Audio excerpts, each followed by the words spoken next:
जय श्री कृष्णा, राधे राधे। कैसे हो कन्हैया के लाडलो। तो मैं आपकी जोगन मीरा आज आपको हमारे ठाकुर जी, हमारे श्रीनाथ जी बाबा की सेवा का बताऊंगी।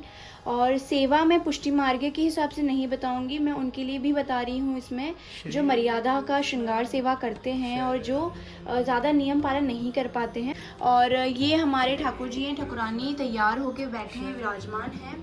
और सबसे पहले इनके दर्शन कर लेते हैं। आइए। हमारे लाडले लाल बहुत ज़्यादा सुंदर लग रहे हैं। आज पिछवाई जी भी चेंज हुई है, कमल कली की पिछवाई है। सुंदर आसन पे ठाकुर जी और ठाकुरानी विराजमान हैं। ये नई पोशाक बनी है और हमारे प्रभु इस चीरावस्त्र में बहुत ज़्यादा सुंदर लग रहे हैं। ये हमारे श्रीनाथ जी बाबा की आसन लगा रखा है। ये बंगला है ठाकुर जी का। ये देखिए, आप देख सकते हैं, आपने मेरी वीडियोस में पहले भी देखा होगा। ये सिंहासन है जहाँ प्रभु विराजमान होंगे। ये हवेली ऐसे हट जाती है और ऐसे ये आसन आ जाता है, तो यहाँ पे हम प्रभु को विराजमान करेंगे। तो ये होता है झाबा जी। झाबा जी जो गद्दा होता है वो बेड के साथ सेट होता है।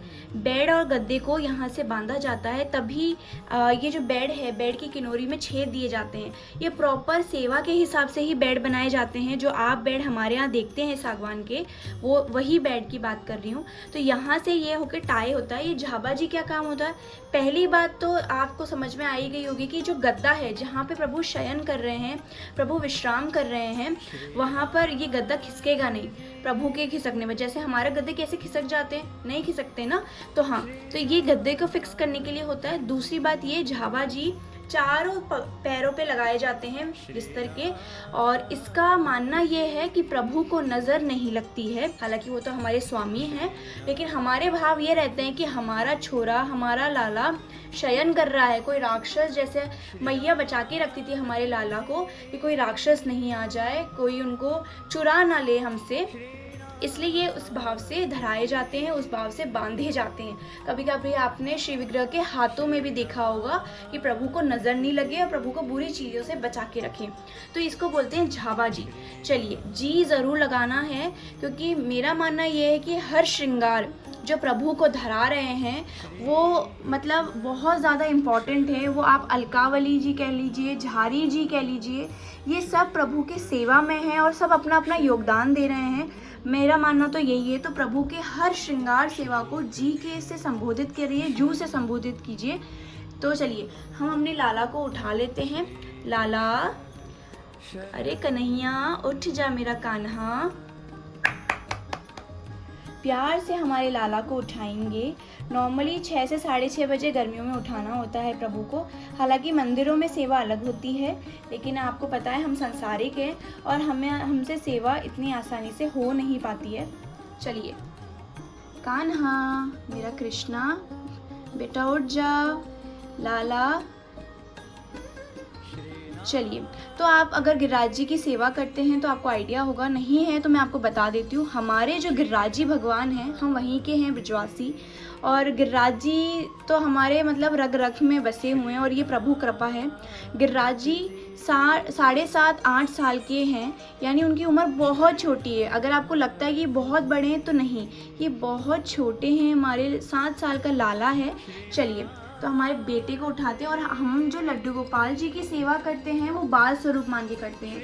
और ये जो बाल स्वरूप है मेरी 1 से 1.5 साल के अंदर अंदर है। जो छोटा बच्चा होता है, जो 1 साल का होता है, 6 महीने का या फिर 1.5 साल का, वो भाव से सेवा करते हैं। और कान्हा, चलिए, तो अच्छे से मखमल का कपड़ा और उस पर आप विराजमान करवाएं हमेशा श्रीनाथ जी को। कड़क ना ले, सॉफ्ट लें गद्दा, और हो सके तो उसमें जो रियल रुई होती है वो वाला गद्दा लें, जिससे प्रभु को आरामदायक हो। प्रभु के यहाँ भोग पहले धरण होगा, क्योंकि हमारा कृष्णा बहुत छोटा है। बच्चा उठते ही उसका भूख लगती है।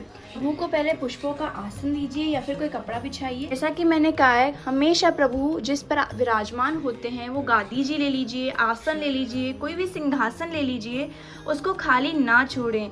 जब भी प्रभु को अगर बाहर भी ले जा रहे हैं, कमरे से बाहर भी ला रहे हैं, तो उनके आसन पे ज़रूर ये विराजमान करके रखें। पुष्प रख लीजिए या तुलसी पत्र रख लीजिए। तो कृष्ण भक्तों, सबसे पहले अपन को क्या ध्यान रखना है, ये ध्यान में रखना है कि हमेशा स्नान करवाते वक्त पहले चरण, ठाकुर जी के चरण पे अपन को जल अर्पण करना है। उसके बाद में हाथों पे अर्पण करना है। ये देखिए, कंधों पर, ये नियम के हिसाब से बता रही हूँ। अगर आप सेवा करते हैं बहुत अच्छी बात है, और अगर नहीं उठा रखी है तो और भी अच्छी बात है। लेकिन जो मैं करती हूँ मैं आपको बता रही हूँ, और उनके बाद पूरे उनके श्री अंग पे।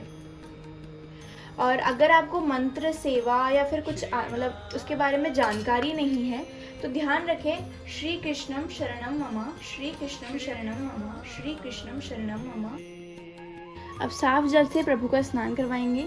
शंख ले लीजिए और शंख में जल भर लीजिए और उसके बाद ठाकुर जी का स्नान करवाइए। और ध्यान रखें कि हमेशा प्रभु के पास 2 शंख होते हैं। एक शंख जिसमें प्रभु का स्नान होता है, एक शंख जिससे प्रभु का जल पिलाया जाता है। बिल्कुल ध्यान रखें कि प्रभु का जो शंख होता है उसको हमेशा भरा रखें। कभी भी शंख खाली नहीं होना चाहिए घर में। सबसे पहले क्या करना है, प्रभु को कोई अपने गोद में कोई गद्दा लेना है। अच्छा सॉफ्ट गद्दा ले लिया है मैंने। उस पर अपन क्या करेंगे, उस पर पहले हम बिछाएंगे। उसके बाद प्रभु को गोद में लाएंगे। हमारे जो वस्त्र होते हैं, हम काम करते हैं, कभी कुछ गंदा हो जाता है तो उस पे नहीं रखेंगे, अपन गद्दे को पे लेटाएंगे। और कृष्ण भक्तों, इस जल का क्या करना है, इस जल को अपनी आंखों पे लगाना है और फिर इसको थोड़ा चरणामत लेकर पूरे परिवार को देकर इसको कोई भी प्लांट या फिर तुलसी में कहीं भी आप डाल सकते हैं। कृष्ण भक्तों, अब हम प्रभु की इत्र सेवा करेंगे। बिल्कुल इत्र सेवा सबसे इम्पोर्टेंट है। मैंने हमेशा कहा है, कोई भी एक सेवा पकड़ लो कृष्ण भक्तों और ऐसे करो कि ठाकुर जी खुद आके बोलें कि भाई ये सेवा तो मेरी ये ही भक्त करती है और मैं इससे ही करवाऊंगा। कोई भी लीजिए, दर्पण सेवा ले लीजिए, कोई भी सेवा ले लीजिए। ध्यान रहे अंगूठा इस्तेमाल नहीं होता है, क्योंकि अंगूठा हमेशा अपने हाथ में प्रधान होता है और प्रभु हमारे प्रधान है, तो हमारी कोई भी चीज़ उनके सामने प्रधान नहीं है। इसलिए हम ठाकुर जी के सेवा में अंगूठे का इस्तेमाल नहीं करते। कभी हो भी जाता है तो प्रभु से कहिए कि प्रभु हमें क्षमा कीजिए श्रृंगार होने के बाद, अगर आपको हमारे कारण कोई कष्ट हुआ हो तो। देखिए, मैं कुछ ज़्यादा बातें कर रही होंगी, आपको लग रहा होगा कितना बोलती है, लेकिन ये बातें मेरे मन की हैं जो मैं आपसे शेयर कर रही हूँ। अच्छी लगे तो बहुत अच्छी बात है, बुरी लगे तो और भी अच्छी बात है, क्योंकि यही सीखा है मैंने अपने गुरुजनों से और संतों से, ठाकुर जी कृपा से। तो मेरी यही भावना रहती है कि मैं आप तक ये सब चीज़ें पहुँचा पाऊँ। चलिए कृष्ण भक्तों, तो हमने प्रभु का इत्र सेवा अच्छे से कर ली है। अब प्रभु को हम वस्त्र धराएंगे। आइए, तो कृष्ण भक्तों ये देखिए, ये वस्त्र आज जो प्रभु ने धारण किए हैं, आज वही वस्त्र धराएंगे हम। आज त्योहार है और मनोरथ रखा है आज प्रभु के हमने, इस वजह से थोड़ी हैवी पोशाक धारण करवाई है। प्रभु को चीरा वस्त्र धारण करवाया और किशोरी जी को गोल पोशाक। नॉर्मली मैं ठाकुर जी को चीरा वस्त्र ही धराती हूँ। हमारे पुष्टि मार्ग के संप्रदाय में चीरा वस्त्र ही ज्यादा धारण होता है। कृष्ण भक्तों, ये वस्त्र मैंने धरा दिया है प्रभु को। सबसे पहले हमेशा प्रभु को लेटा के ही करें, इससे श्रृंगार अच्छा होगा और प्रभु को गिरने का डर नहीं रहेगा। ये वाघ नख आपको क्लियर दिख रहा है। वाघ नख क्या होता है, प्रभु को नजर ना लगे इसलिए पहनाते हैं, और ये क्षत्रिय होने का भी बताते हैं, जो राजा महाराजा को पहनाते हैं। तो इसमें छेद है, इसमें से आपको ये काला धागा पिरोना है। समझ में आया आपको कृष्ण भक्तों? ये काला धागा पिरोया अपन ने और फिर इस काले धागे को अपन प्रभु के गले में डालेंगे। प्रभु की सेवा में ये वाघ नख धराना बहुत ज़रूरी है। तो हमेशा नॉर्मली चिपका भी सकते हैं पीछे लगाव से, लेकिन अपन काले धागे में पिरो के हमेशा परमानेंट करें तो बहुत ही अच्छी बात है। मैंने भी अपने लाल को परमानेंट कर रखा है। ध्यान रहे कि प्रभु की सेवा में कभी भी गांठ नहीं लगती है, प्रभु को कष्ट होता है। अब आप सोचिए, छोटा सा बालक है 1 साल 2 साल का, ये भाव रूप में अपन सेवा कर रहे हैं, लेकिन अगर अपन उसको टाइट गांठ बांध देंगे तो वो कैसे रोएगा? तेज रोता है। कपड़े भी अगर अपन टाइट कर देते हैं तो वो रोने लग जाता है, उसको बहुत परेशानी होती है। इसलिए हम लाला को भी गांठ नहीं लगाते हैं। ये देखिए, ऐसे अपन ने माला जी ली और पीछे से ऐसे मोड़ के बत्ती से चिपका दिया। बत्ती या बाती दोनों बोल सकते हैं अपन। ये होती है लगाव, ये बत्ती होती है या फिर बाटी, जो भी बोल सकते हैं। काली गोटी लगाव, लगाव बोलते हैं। लगाव मतलब जो प्रभु को सबसे ज़्यादा प्यारा है, जो सबसे ज़्यादा प्रिय है, इसलिए ये लगाव है, क्योंकि ठाकुर जी का हर श्रृंगार इससे होता है। सब कहते हैं ये दिन भर काली गोटी क्या होता है? काली गोटी नहीं बोलते हैं, इसको लगाव बोलते हैं, इसका नाम है। और ये प्रभु को प्रिय है। और इतना सा लीजिए और पीछे गांठ ना लगा के अपन ऐसे 2 को मोड़ के ऐसे लगाव में सेट कर देते हैं। इससे आइटम जो अपन श्रृंगार लगा रहे हैं वो निकलता भी नहीं और बाद में ये देखिए ऐसे निकालिए और वापस से इसमें लगा दीजिए। तो ये देखिए ये मैंने वाग्नक धरा दिया है। कृष्ण तो ये है मेरी प्रभु की पेटी, इसमें प्रभु का मैं ज्वेलरी रखती हूँ। तो आज मैं ये माला जी धराने वाली हूँ। पाग वाग हैवी वगैरह जो भी होता है मैं प्रभु के इसमें ही रख देती हूँ। जो भी चांदी का या माणिक का, हीरा का, पन्ना का जो भी होता है हैवी वाली ज्वेलरी मैं प्रभु के इसमें ही रखती हूँ। लगेगी जैसा कि मैंने बोला, लगाव लेंगे और लगाव से अपन सेट करेंगे। इससे प्रभु को कष्ट नहीं होता है, प्रभु को श्रम नहीं पड़ता है। कोशिश अगर आपने सेवा उठाई नहीं है, उठाने की है, तो हमेशा यही सोच के उठाएं कि हमको सेवा नियम से करनी है। देखिए जब किसी चीज़ में नियम आ जाता है ना, उसमें 4 चांद लग जाते हैं। आप भले स्टूडेंट क्यों ना हो, अगर आप प्रॉपरली टाइम टेबल या मैनेजमेंट करके नहीं पढ़ेंगे ना, तो आप नहीं प्रॉपर पढ़ पाएंगे। कभी सो रहे होंगे, कभी पढ़ रहे होंगे, कभी खा रहे होंगे। तो हर चीज़ में नियम ज़रूरी है। मैंने ये बनाई है बत्ती। अब बत्ती मैं यहाँ पे लगा रही हूँ। देखिए ईजिली निकल जाती हैं बत्तियाँ, बहुत अच्छी लगती हैं। हर श्रृंगार ठाकुर जी का चिपक जाता है। बत्ती लगा दी, ज़्यादा भरना नहीं है, हल्की सी लेनी है। ये है अलकावली, अपन मस्तक श्रृंगार का कर रहे हैं अभी। देखिए श्री कृष्ण शरणम।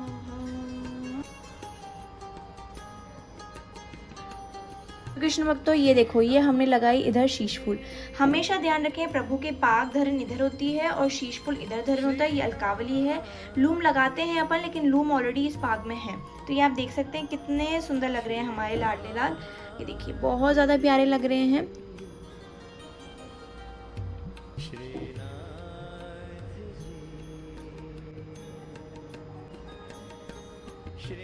कृष्ण भक्तों एक बात और ध्यान रखना, जैसे प्रभु के तुलसी वैजंती माला हम धराते हैं, तो यहाँ पर शीना जी के गुंजा माला अति आवश्यक है। तो श्रृंगार में गुंजा माला जरूर धराएं। और ये है कृष्णा की छड़ी। अब हम प्रभु के इत्र सेवा करेंगे।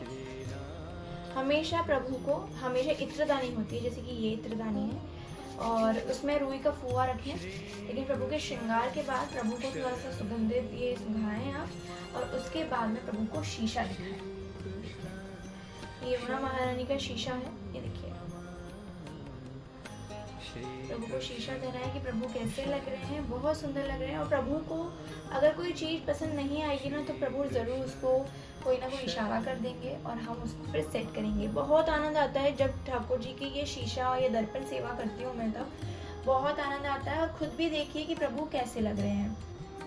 देखिए तो देखिए कृष्ण, देखिए हमारे प्रभु कितने प्यारे लग रहे हैं, कितने सुंदर लग रहे हैं। आप देख रहे हैं ये कमल छड़ी, ये हासली, ये मोर छड़ी, और ये प्रभु की पाग, प्रभु की अलकावली, प्रभु की पायल, कितनी सुंदर लग रही है ना, बहुत ज़्यादा सुंदर लग रही है। और एक एक चीज़ को निहारिए कि देखिए कितना सुंदर लग रहा है। अभी दर्शन करें प्रभु के तो खुली आँख से करें। मैंने बहुत लोगों को देखा है कि आँख बंद करके हाथ जोड़ के खड़े हो जाते हैं, पर प्रभु का दीदार तो किया ही नहीं। प्रभु को दोनों आंखें खोल कर दीदार कीजिए कि प्रभु ने पायल कैसी पहनी है, प्रभु के कपड़ों पे क्या वर्क है, प्रभु ने क्या धारण किया है, क्या चीज़ें उन्होंने अच्छी से पहनी है। पाग देखिए, मोती देखिए, हर चीज़ देखेंगे ना तो एक एक चीज़ आपके मन में ऐसे भाएगा ना, फिर प्रभु की छवि को निकालना आसान नहीं है, बस जाएगी मन में उनकी मूर्त। चलिए कृष्ण भक्तों, प्रभु को आप विराजमान करते हैं। आइए, यह है कि ठाकुर जी को माला जी हम डेली धराएं, और बहुत सुंदर लग रहे हैं हमारे प्रभु, बहुत प्यारे लग रहे हैं लाडले लाल। ये मेरी फेवरेट गैया हैं जो हमेशा मैं प्रभु के चरणों में रखती हूँ। ये देखिए बहुत ज़्यादा प्यारी। तो भोग भी आ चुका है, देखिए भोग धरण हो रहा है। प्रभु के भोग धरण 5 तरह के होते हैं। कृष्ण भक्तों ये देखिए, दीदार कर लीजिए, हमारे लाडली लाल बहुत ज़्यादा प्यारे लग रहे हैं और बहुत सुंदर लग रहे हैं। श्री कृष्ण शरणं मम, श्री कृष्ण शरणं मम, श्री कृष्ण शरणं मम, श्री कृष्ण शरणं मम, श्रीकृष्ण शरणं मम।